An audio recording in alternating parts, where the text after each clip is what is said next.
Quitting smoking is tough, but not impossible.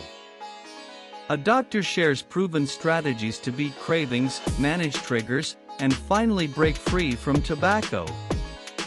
It's never just a puff or just one last cigarette, it's about a habit, a social ritual that gets triggered by various cues around people, emotions, and places.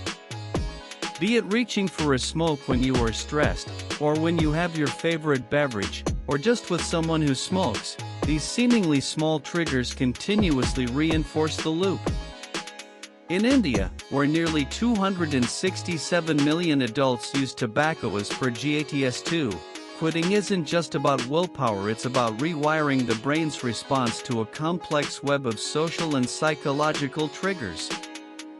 At our tobacco cessation division, we see it every day.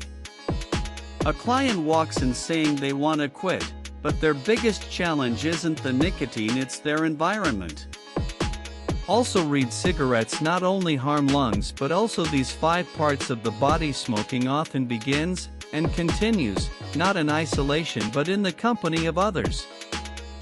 Workplace cultures that normalize smoke breaks, friends who offer cigarettes to bond, and celebratory settings where one puff feels harmless are potent traps. These social cues don't just offer a cigarette, they offer acceptance, routine, and a momentary escape. According to social cognitive theory, our behaviors are shaped by personal beliefs, our environment, and our actions.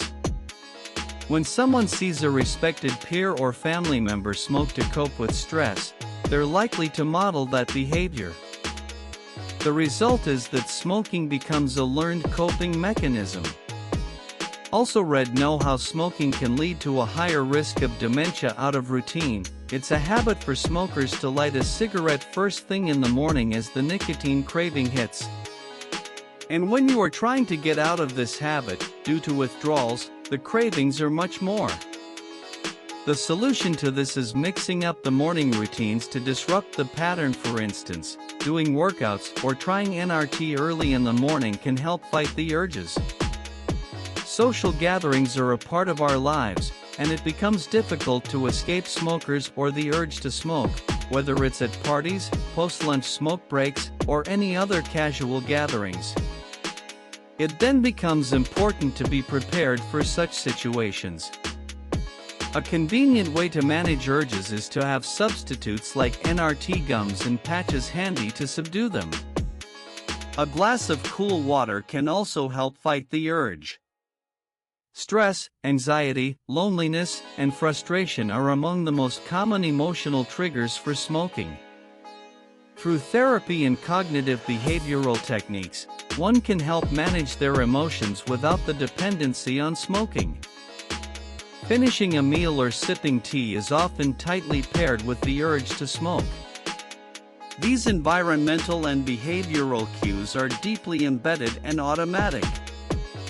However, one can break this loop by trying different activities, like changing locations or having tea-coffee at a different time. Many individuals reach for a cigarette simply because there's nothing else to do. Boredom can sneak up and reignite the habit.